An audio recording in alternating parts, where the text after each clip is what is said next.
On va débriefer Brest-Nice désormais avec cette victoire niçoise. Victoire précieuse et importante. Ça fait 2 victoires consécutives pour Nice après la victoire contre Monaco. C'est la première fois de la saison pour l'équipe de Franck Hez. Victoire grâce à un but de celui qu'on n'arrête plus, Guessant, qui est à nouveau buteur décisif face à Brest. Tu as dit dans tes 3 points, Damien, que tu avais bien aimé cette première période niçoise. Ouais, j'ai bien aimé la première période niçoise, dans l'animation offensive, dans les problèmes aussi qu'elle a posés à cette équipe de Brest. J'ai vu un Eric Roy un peu dépassé par ce que proposait Nice et souvent aller vers son banc, discuter aussi avec ses joueurs pour remédier à des problèmes, notamment aux attaquants qui revenaient à l'intérieur du côté de Nice. Mais même l'animation des couloirs, j'ai retrouvé un petit peu ce que proposait Franck Hez à Lens quand il y était. J'ai vu un Abdi qui a été virevoltant. Abdi, incroyable. Ouais, il a été vraiment très très bon sur cette première période. Il fait presque 2 passes décisives parce qu'il y a un premier but qui est refusé. C'était lui qui est à l'origine avec un hors-jeu de Nguessan et de Guessant, il est parfait. Ouais, et c'est vrai que le centre qu'il met, il est impossible pour Bizot d'aller le chercher. Il est difficile à défendre parce que vous êtes en train de courir vers votre but. Mais j'ai vraiment trouvé une équipe de Nice enthousiasmante, très belle. Après la victoire contre Monaco et cette victoire-là à Brest, 2 équipes qui jouent la Ligue des Champions, alors qu'ils n'avaient plus gagné depuis le 8-0 et on se disait ouais, ça y est, ils se reposent, ils ont fait ce qu'ils avaient à faire, ils ont mis une grosse cartouche à Saint-Étienne et puis finalement il n'y a plus rien derrière. Je trouve que c'est mine de rien, ils sont 5e ce soir, ouais. Donc ça aussi c'est pas anodin. Voilà, j'ai envie de croire que Franck Hez commence à voir les fruits de son travail là-bas. 5e avec 2 points de retard sur Lille, le 3e, et 4 points de retard sur Monaco, le 2e. Réaction d'ailleurs de Franck Hez qui dit on n'est pas une équipe qui peut se permettre de dire qu'on va dominer un adversaire pendant 95 minutes, surtout pas une équipe comme Brest. On est capable de produire ce qu'on a fait en première mi-temps, mais dire qu'on va tout contrôler de bout en bout, non, on n'en est pas là. Il faut aussi savoir se battre, s'opposer intelligemment et varier un peu pour relâcher la pression.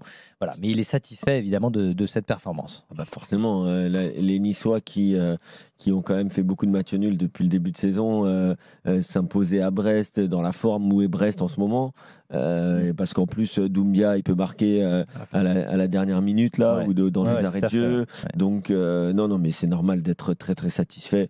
Moi je le dis, je le répète, j'ai aucun doute sur le fait que Nice, mais ça va prendre un peu de temps, sur le fait que Nice, avec Franck Hez, avec Florian Maurice, sur les prochaines saisons, peut-être pas prochaine saison, sur les prochains mois, vont réussir ce pari de stabiliser, disons, l'OGC Nice dans le top 5, même si ça fait quand même quelques années qu'ils sont pas loin, ou qu'ils y sont, puisqu'ils sont quand même européens cette saison.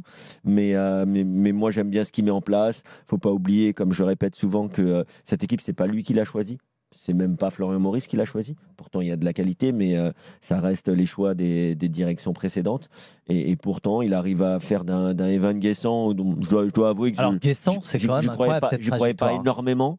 Ça faisait un peu Colomboigny de Wish, comme disent les jeunes, sans lui manquer de respect. C'est dur. Là, s'il nous écoute, là, non, j'ai dit ça. Il va rappeler. Oui, un peu au début. Ouais. Mais je ne veux pas être trop dur avec lui parce qu'il est excellent et il montre qu'il a beaucoup de qualité. J'ai vu une partie de son interview dans la presse, très très intéressant. Dans l'équipe, il faut le dire. Ça permet aussi de découvrir des joueurs. Et puis il explique qu'il y a du travail. Voilà, que là, il a pris confiance, effectivement, qu'on lui envoie des petites vidéos, qu'il regarde des vidéos de 2-3 minutes. D'ailleurs, son but, c'est un but de véritable avant-centre.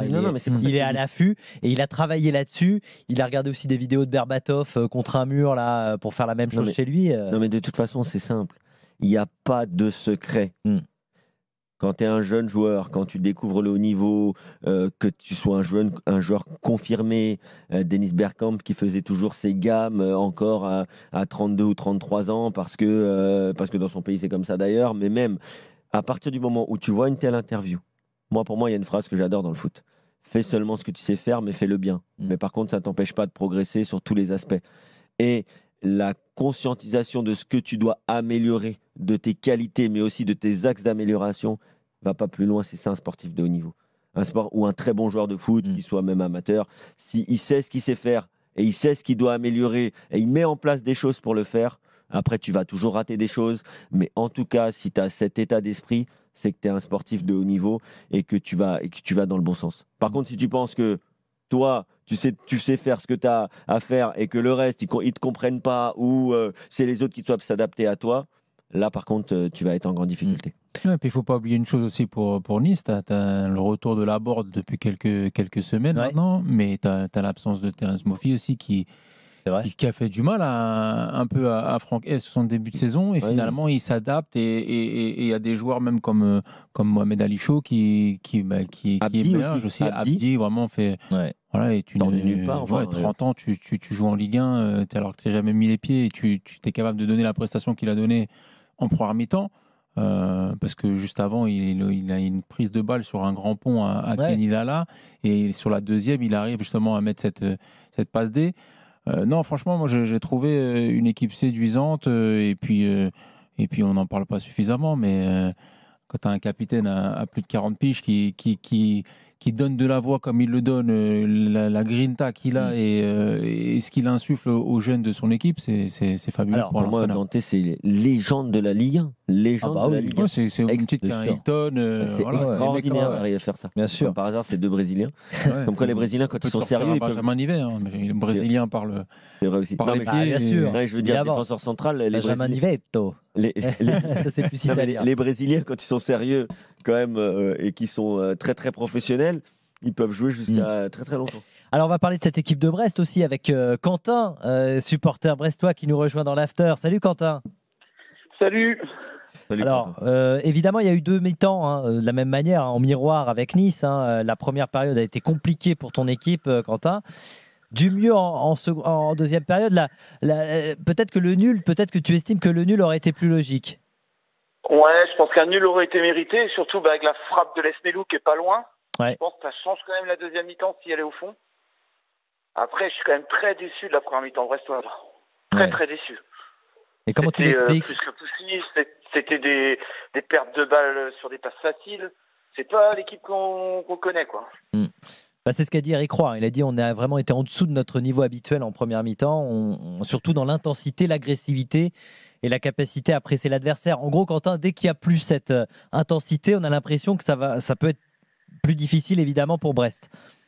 Ouais, non, c'est exactement le ressenti que j'ai. C'est dès l'instant où il y a plus d'intensité, surtout au milieu de terrain, on n'a plus rien. Après, je pense qu'on a des joueurs qui commencent à tirer la langue. Ouais. Je prends l'exemple de Magnetti. Je pense que là, il commence à être émoussé physiquement. Je pense que ça se ressent. Et pourtant, c'est pas terminé pour Brest. Il y a le Sparta Prague en Ligue des Champions à venir. Et ensuite, il y aura le déplacement à Montpellier. C'est ça. Je trouve qu'il y en a peut-être ça commence à être dur, je pense, pour lui. Pareil, je pense que York donne pas la même intensité qu'il donnait ces derniers matchs, quoi. Ouais, ça se comprend aussi. Moi, je suis d'accord avec toi. C'est sur la fatigue, elle peut aussi devenir aussi mentale, parce qu'il y a l'excitation de cette Ligue des Champions, le fait de jouer la Coupe d'Europe, de jouer tous les 3 jours.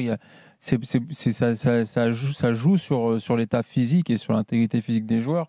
Et à un moment donné, forcément, quand tu es en championnat, tu baisses pas le pied, mais c'est sûr que ton intensité que tu mets dans les duels, dans le pressing, elle va baisser, et il va falloir aussi que Eric Roy il manage tout ça avec son effectif, il soit capable aussi de faire des rotations qui influent pas négativement sur le rendement de son équipe.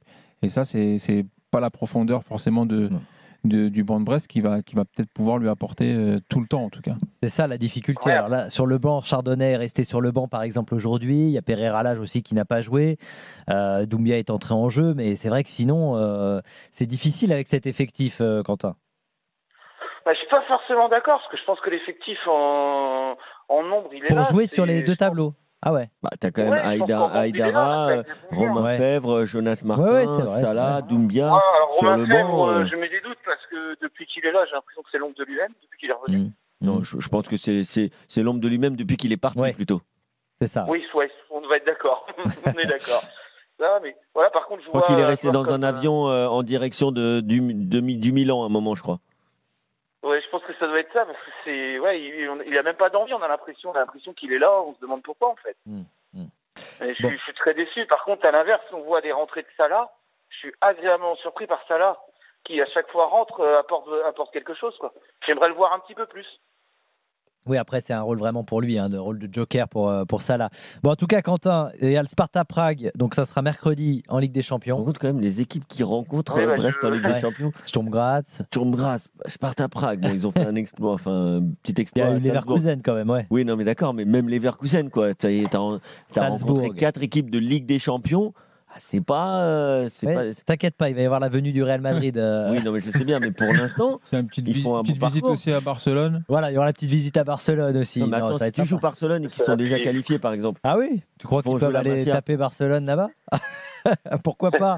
En tout cas, ils montrent de très belles choses. Honnêtement, franchement, ils nous Non, en ils nous Ligue font des plaisir. Champions, même en Ligue des Champions, on est très heureux. Et d'ailleurs, on attend le déplacement à Prague. Là, on est plusieurs Brestois à y aller. Ça va être, Ah, tu vas y aller, Quentin? ça va être quelque chose. Ouais, je vais à Prague. Ah ouais. bah super. Bravo. Super.